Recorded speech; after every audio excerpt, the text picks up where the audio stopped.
कृष्णम वंदे जगत गुरुम। जय श्री कृष्णा। राधे राधे दोस्तों। आइए जीवन यात्रा के अनमोल रत्न में श्रीमद् भागवत गीता के 5वें अध्याय को लेकर आपके सामने आए हैं। इसका महात्मा आप लोगों के साथ साझा करना चाहते हैं। अंतिम सांस का इंतजार नहीं करें कि कोई दूसरा ही हमें सुनाए, हम स्वयं ही उसको सुने, अभ्यास करें, जिससे हमारा जीवन भी अनमोल रत्न की भांति हो जाए। तो आइए शुरुआत करते हैं। वीडियो के अंत तक जरूर जाना और सब्सक्राइब करना तो बनता ही है जो लोग चैनल पर पहली बार हैं। तो आइए शुरुआत करते हैं। श्री भगवान कहते हैं, देवी अब सब लोगों द्वारा सम्मानित 5वें अध्याय का महात्मा संक्षेप में बतलाता हूँ, सावधान होकर सुनो। मद्र देश में पुरकुत्सपुर नामक एक नगर है।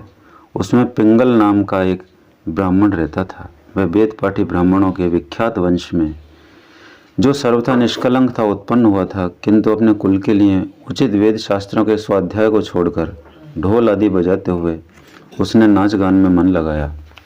गीत, नृत्य और बाजा बजाने की कला में परिश्रम करके पिंगल ने बड़ी प्रसिद्धि प्राप्त कर ली और उसी से उसका राजभवन में भी प्रवेश हो गया।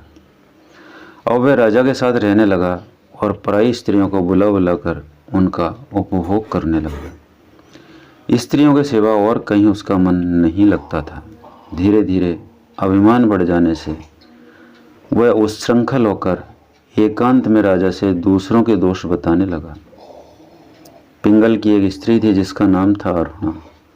वह नीच कुल में उत्पन्न हुई थी और कामी पुरुषों के साथ विहार करने की इच्छा से सदा उन्हीं की खोज में घूमा करती थी।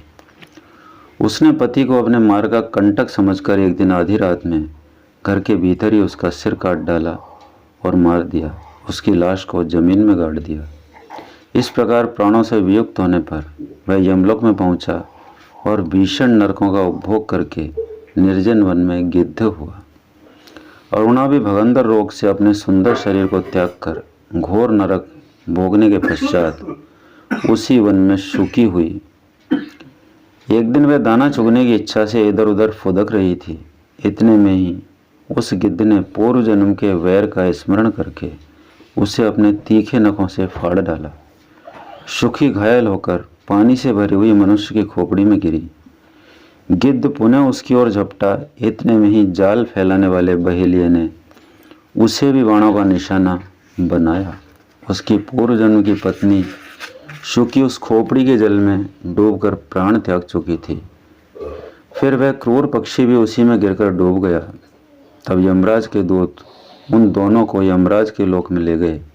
वहाँ अपने पूर्वकृत पाप कर्म को याद करके दोनों ही भयभीत हो रहे थे। तदंतर यमराज ने जब उनके घृणित कर्मों पर दृष्टिपात किया तब उन्हें मालूम हुआ कि मृत्यु के समय अकस्मात खोपड़ी के जल में स्नान करने से इन दोनों का पाप नष्ट हो चुका है। तब उन्होंने उन दोनों को मनोवांछित लोक में जाने की आज्ञा दी। यह सुनकर अपने पाप को याद करते हुए वे दोनों बड़े विस्मय में पड़े और पास जाकर धर्मराज के चरणों में प्रणाम करके पूछने लगे, भगवान, हम दोनों ने पूर्व जन्म में अत्यंत घृणित पाप का संचय किया है, फिर हमें मनोवांछित लोकों में भेजने का क्या कारण है, बताइए। यमराज ने कहा, गंगा के किनारे बट नामक एक उत्तम ब्रह्मज्ञानी रहते थे। वे एकांत सेवी, ममता रहित, शांत, विरक्त और किसी से भी द्वेष न रखने वाले थे। प्रतिदिन गीता के 5वें अध्याय का जप करना उनका सदा नियम था। 5वें अध्याय को श्रवण कर लेने पर महापापी पुरुष भी सनातन ब्रह्म का ज्ञान प्राप्त कर लेता है। उसी पुण्य के प्रभाव से शुद्ध चित्त होकर उन्होंने अपने शरीर का परित्याग किया था।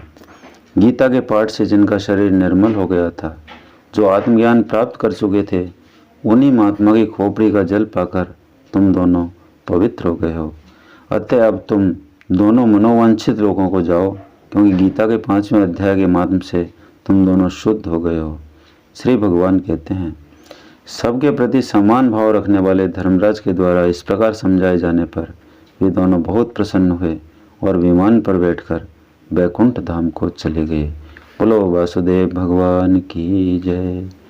श्री कृष्ण गोविंद हरे मुरारे, हे नाथ नारायण वासुदेवा। श्री कृष्ण गोविंद हरे मुरारे, हे नाथ नारायण वासुदेवा। श्री कृष्ण गोविंद हरे मुरारे, हे नाथ नारायण वासुदेवा।